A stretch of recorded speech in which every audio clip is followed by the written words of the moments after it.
Hello, I'm Charles from Charles in Photography. A few weeks ago, I photographed the Milky Way in my backyard in Suburbia on the north side of Brisbane. Now, I was able to get a photo of the Milky Way, but it wasn't as defined as it would have been if I was in the scenic rim. But I was still very happy to get this photo. Today's video tutorial, I'm going to show you how I got from the raw file to the finished product, which can be seen here using Adobe Lightroom CC as well as two plugins, and they are the Nik Color Efex Pro and the Nik Viveza plugins.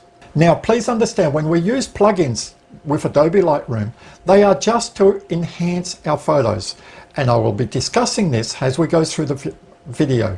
Let's dive right into it, and I will show you how to do this in very easy steps. If you miss any steps along the way, in the description below there is a timeline of all the different sections of this video tutorial. Let's dive right in and I'll show you how it's done. So this is the photo that I end up settling for.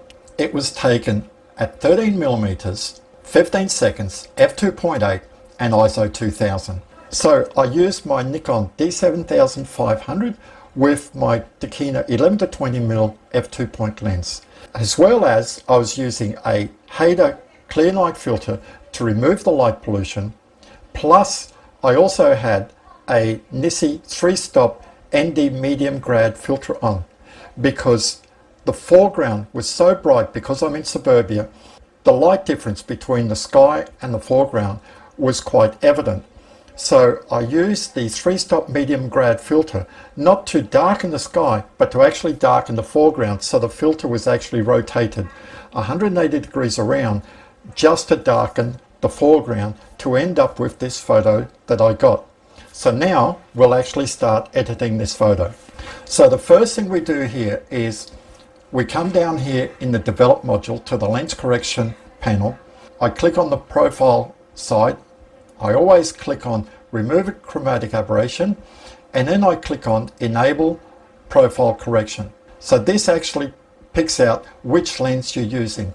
Now, just about every new lens that comes out from major manufacturers like Nikon, Canon, Pentax, Sony, they will have a lens profile in there for their lenses. Dakina as well, Samyang as well. By clicking on the enable profile correction, we're actually telling it that we wanted to try to find if there is a lens profile. There is one for this lens, so it's actually taken out some of the variables of this lens. Now, if I unclick it, you can actually see that there's quite a bit of vignetting and a little bit of pincushion in this lens. Now that we've chosen our lens profile, we come up to basic, and the first thing we do is we choose the Adobe color profile.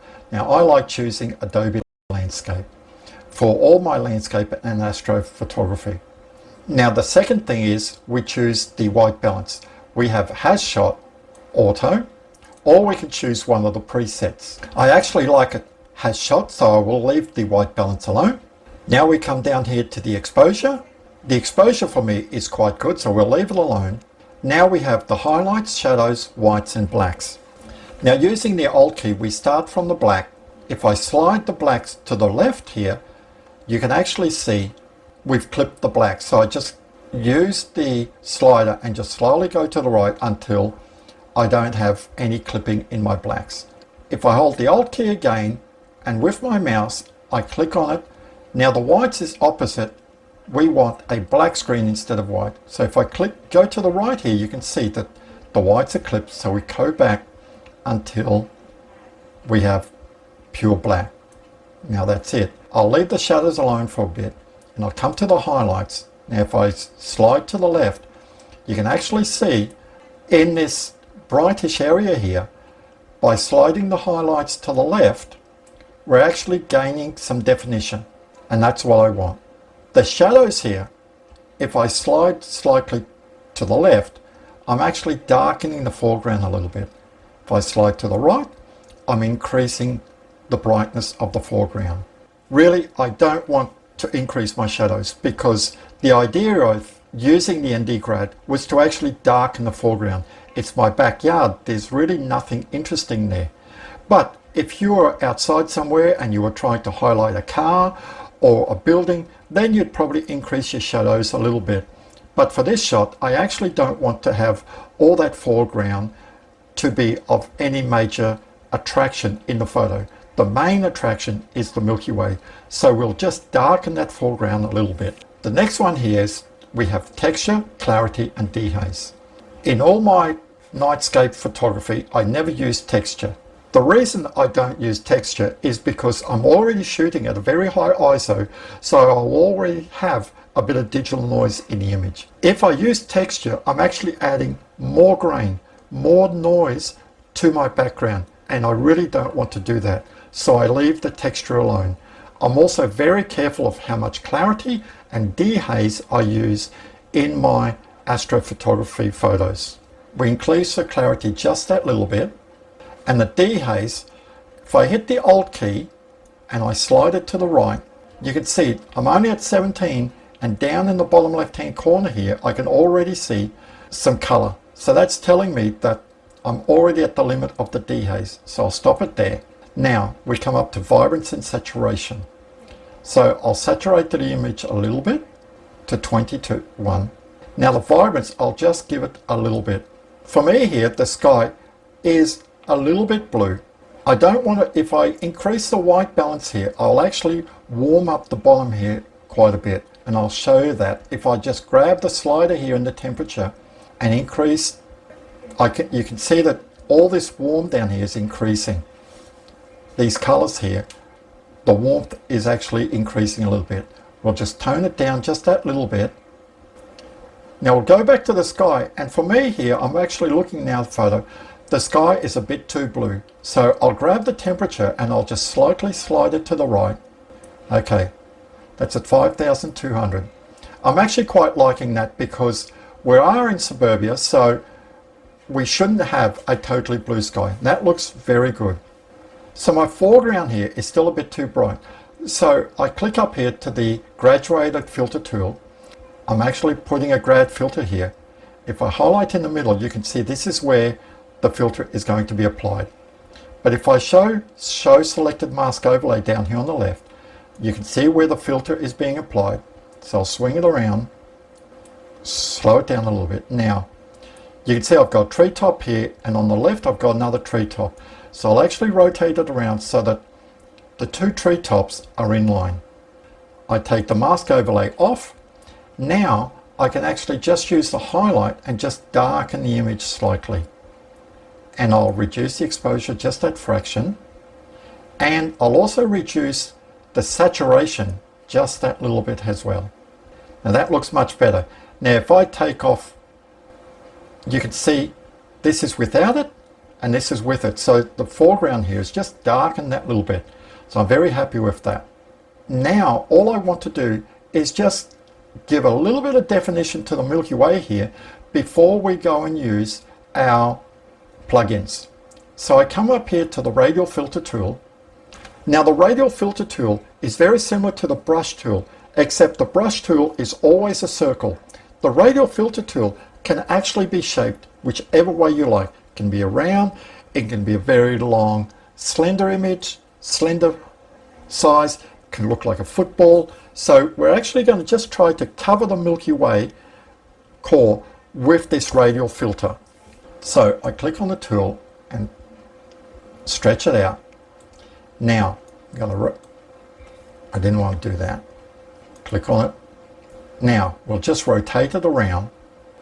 And I hope you can see, this is the Milky Way here. And the core, the main core, is just about where I'm doing the circles here. So I'm going to bring it down, expand it a little bit. Now, if I click on the mask overlay tool, we can see that we're actually working outside of where we want. So we come up here to the tool and we say invert. Now can you see that we're working just inside the radial filter, so the rest of the image isn't being touched. So I'll increase the thickness a little bit, bring it down here. What we do here is I'm actually going to add a little bit of contrast, not that much, because if I add too much you can see it's there. Now we'll add a little bit of clarity, and can you see that we're actually defining the Milky Way core a little bit here? If we add a little bit of dehaze, no, too much, I don't want to darken it too much. That's about it. Now, we can add a little bit of saturation, and if we add a little bit of warmth here, now that looks a little bit better. We can just see some definition in the core. I'm happy with this. The last thing here is I come up to detail, and I'm not going to use any noise reduction. If I click on here to 1:1, you can see that there is some noise. Because I'm not finished editing my photo, I will not use any noise reduction at all. This is a key thing in photography. You should only use noise reduction right at the end of your photos. Because I'm going to be using plugins and all that, I am actually going to be adding a little bit of noise and grain to my image. I don't want to use noise reduction now because I'm actually going to be softening up the image if I use noise reduction now. So I'll leave all the noise reduction at the end. All I want to do here is add a little bit of sharpening. So I click back out, and if I hold the Alt key on the selective sharpening up here, if I hit the mask tool, you can see it's white. Now white means that the selective sharpening is for the whole image. Now if I slide it along a little bit, you can see that now I'm actually just sharpening all the areas that are in white. And it's hard to see, but you can actually see there's quite a lot of stars in the core of the Milky Way here. So I'm pretty happy with that. I'll leave it there. Now I've done as much editing as Lightroom as I want. So I come up to the thumbnail here down on the bottom. I right click on it and I go Edit in Color Efex Pro 4. And this little pop-up window comes up and says edit a copy with Lightroom adjustments. This is what I want to do. And the file format will be TIFF. The color space will be sRGB. My bit depth will be 8 and the resolution will be 240. I click edit. Now because this is a plugin, it works with Lightroom. You can see it's actually just loading up in the background here. The beauty of plugins that work in with Lightroom is that once you finish editing your photo in the plugin and you click save, it will actually drop it back onto your timeline, so you don't have to re-import the photo. Here we are with color effects. I'll increase the screen to full size so you can see it. Now you can see that there's quite a lot of profiles on the left here. Some of these are recipes that I've already made up. If I scroll down here, you will see I have 4 profiles for the Milky Way. And one here that I'd already made because I've already edited this photo once is Milky Way in suburbs. This plugin is so good because it's not just one tool. You can actually make a recipe, so you can add as many different filters as you want to the image. You can really go to town if you want. I will show you the ones that I use, but you can just keep adding them, and once you actually have a very nice group of filters, you can actually save them as a recipe. You can see here I use tonal contrast, brilliance and warmth. I can remove the color saturation. I can remove the color cast. There's also a graduated filter in here, plus there's a graduated neutral density filter. Now if we unclick all of these, if I click on tonal contrast, you can see straight away the Milky Way pops up a little bit. And in tonal contrast we have highlights, midtones, shadows and saturation. And the contrast type that I choose for my nightscapes for my Milky Way is balance. You can see that I've got 33 for shadows, 23 for midtones, and my highlight is -16. Now if I reset all these to 0, and I'll show you how each one of these affect the image. Now if I increase the shadows here to 33, or soften it down, you can actually see it just adds a little bit of contrast. So we'll take it to 33 because this is where I really want it. 34 close. Now the midtones, watch what happens when I slide to the left. Watch what happens when I slide to the right. Can you see, like to the right, I've basically increased so much contrast, but I'm getting like a halo effect in the foreground. There's a lot of definition in the Milky Way, but I've actually gotten a lot of contrast. So I'll take it back, but if I take it to minus 100, it just softens too much of the detail. So I'll take it back up to around 23. Now the highlights, if I increase the highlights to 100 or reduce it down, it doesn't do a lot because there's not a lot of definition in this photo. But what I do, the reason I reduce the highlights is it actually reduces a little bit of the contrast that I've added from the other two sliders of the midtones and the shadows. The next one we come to is our brilliance and warmth. If we click on it, we can actually see that we can control the saturation and the warmth together. I've increased the saturation by 21. If I reduce it to 0, you can see it's there. So we'll just increase the saturation. I'm pretty happy with that. Now the warmth, if I increase the warmth a bit or decrease it, see it's gone very blue. If I increase the warmth a bit, can you see that we've actually sort of given a little bit more definition? There is a very big misconception on people thinking that the night sky is just blue. There is no color in it. That is so far from the truth. There is so much warmth out there. But the problem is you have to learn how to actually see that warmth. I had that same problem when I was actually starting photographing astrophotography, the Milky Way and all that I was actually editing quite a bluish image. But then I sort of realized that I was missing out on so much. So I started re-adding some of the warmth to actually see the stars in how they were actually displayed. Because some stars are not white, they're actually very colorful. So we add a little bit of warmth to the image. Now, the next one here is we remove the color cast.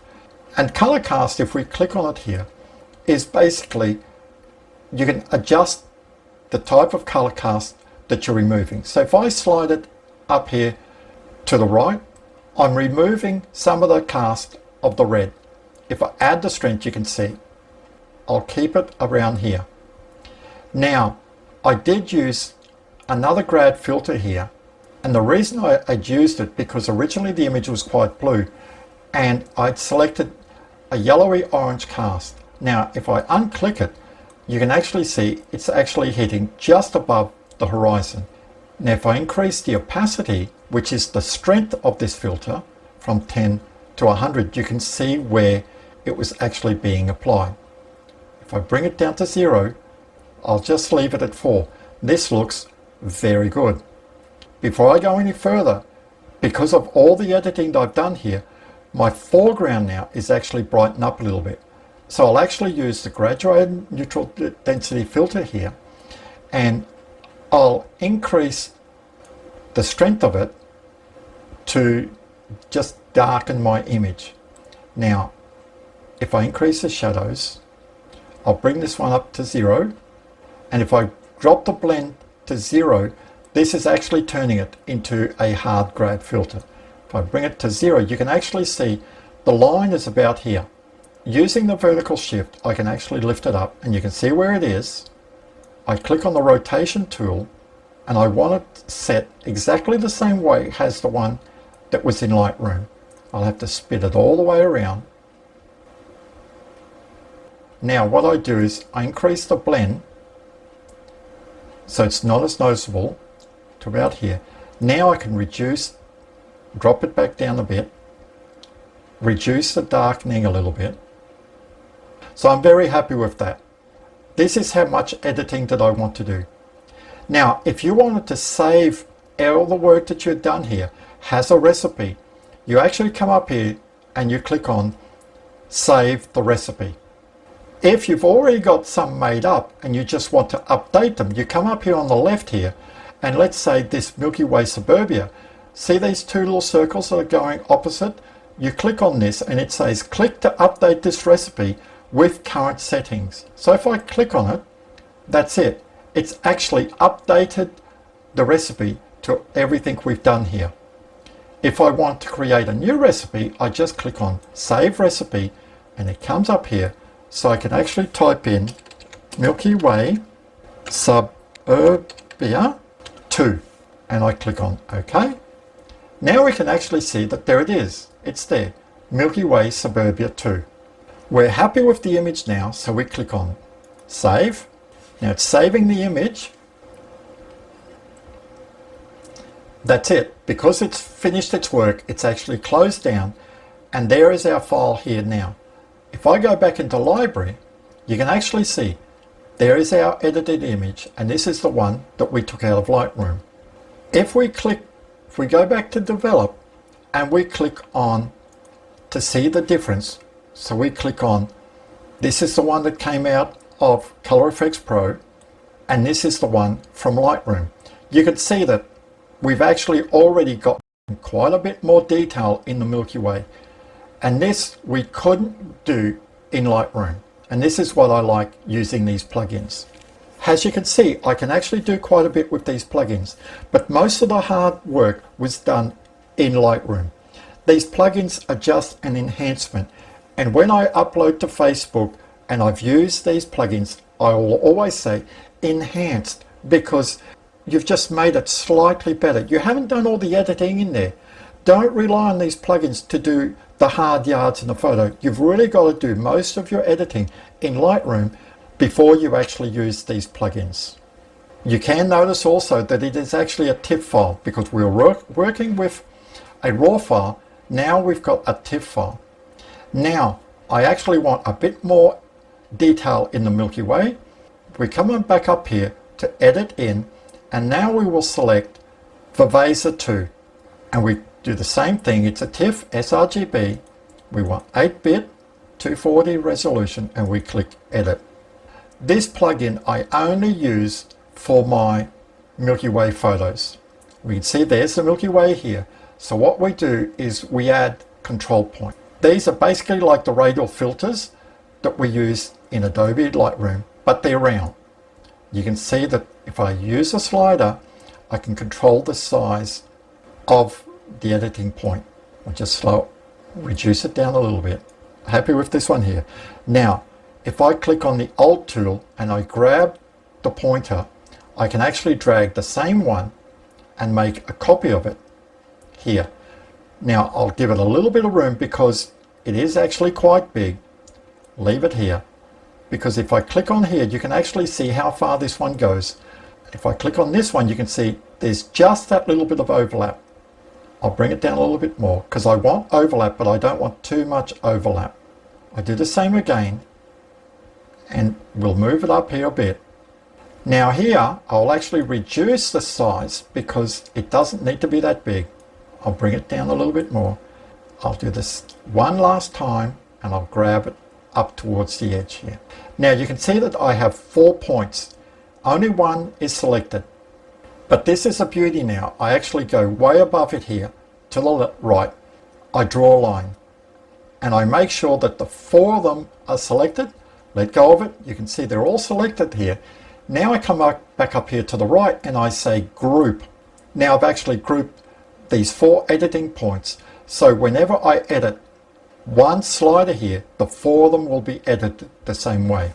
This is what you have to do when you're using this plugin, because you don't want different amount of saturation, of contrast when you're using the Milky Way. Everything has to be the same so that it's a very even form across your whole Milky Way.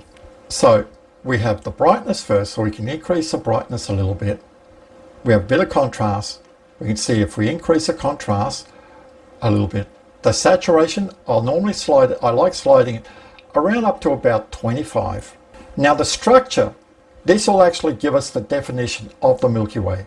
If I go over to the edge here, all the way to the edge, you can see that although I've actually increased the definition of the Milky Way, it's actually affected some of the sky too, and this doesn't look natural anymore. I'm all about trying to keep it natural. So if we bring it down to about 39, that actually looks quite good. This is why I said that I don't like to use any noise reduction, because it would actually have softened all this up too much. Now the shadow adjustment, if I slide it to the left here, what I'm actually doing is just highlighting more of the Milky Way. Now we have the warmth tool. If we increase the warmth, if I cool it down, you can see we're going to blue. We'll just increase the warmth a little bit. And now we just play with these sliders. And this is basically visual. I tell people everybody edits photos differently. It's up to you, the photographer, to decide how you would like your photos to look like. Now, I'll add a little bit more warmth. I'll do the same with the greens. We won't touch the greens too much. Now the blues, if I slide down or increase, I actually don't want to increase the blue too much. Now, if I come up here to the preview on the top left, so this is what we started with, and this is what we've got. And you can see, we actually have quite a bit of definition in our Milky Way now. Now the big difference between Viveza and Color Efex Pro is that in Color Efex Pro, you can save a recipe, you can save what you were working on. In Viveza, you cannot save it. If I was shooting a group of images from the same night and I wanted to keep roughly the same settings, I would have to write down all these settings down on a piece of paper so that I could actually copy them across to my next photo to actually save me some time. So we're happy with this. So we come up here to save, and it's going to do the same thing. It will process the image, save it, and then drop it back on our timeline. There it is down here. So now if we come up here to reference, this is our original, and we come up here to our reference photo. This is the original one that we finished editing in Lightroom, and this is what we've had with using Color Efex Pro and Viveza. This is, on the left here, is with Color Efex Pro and Lightroom, and the one on the right here is Lightroom, Color Efex Pro and Viveza. You can see that we started the work and then we slowly finished off with Viveza. So we'll come up back to a single image. And did you notice that we really didn't go to town on the image? We really didn't slide these sliders across to the maximum. We just took a little bit at a time. And this is what I tell people. It doesn't matter if you're editing wildlife, landscapes, astro, or a portrait photo, is you just take it a little bit of a time. We might know what we want, but we don't slide those sliders all the way across very quickly to do shortcuts. We just take it one bit at a time, and at the end we have got a great photo. So now we'll actually use the noise reduction. So we click on the image at 2:1, which is basically 50% zoom. We'll just slowly slide the slider up. And I don't want too much. It's a night image. We're shooting at a higher ISO, so it doesn't have to be smooth. You can see they've still got a lot of definition in the Milky Way. If I slide this slider, let's say up to 50, notice that we've actually lost a lot of definition in the Milky Way. And sure, our sky's got less noise in, but it doesn't look real. So we bring it back down here to about 13. That looks very good. We just reduced a little bit of that digital noise. So that's it. This is our photo. All we have to do now is save the photo in whatever format we like. Now from here, I would normally save the photo for Facebook or Flickr or for my website. Depending on where the photo is going is depending on the resolution and the size of the image. So for Facebook, I like using 2048 pixels on the longest edge, a 72 dpi setting with the quality at around 80%. Technically, if you're trying to print that, it would actually give you a photo of only about 2.5 or 3 inches, but it still displays very well in Facebook. If you don't reduce your size when you're uploading to Facebook, Facebook will compress your image. Some people complain saying, well, Facebook has compressed the living daylights out of my image. If your photo was 4,000 or 5,000 pixels wide, Facebook will compress it because it is too big for their system. On the other hand, if your photo is only about 1,000 pixels wide on the longest edge, Facebook will upscale it to make it look decent on computers and all that. So you have to balance it out. And I found over the years, I've settled at 2048, and a lot of people agree with the same thing, that around between 2000 and 2200 pixels wide is a very good setting to use for your photo. So that's it. We've edited our photo. If you like this video, give me a thumbs up, subscribe to my YouTube channel down here. You want to see how I shot the Milky Way in my backyard, the link will be at the end of this video. So for now, it's goodbye, and I'll see you next time.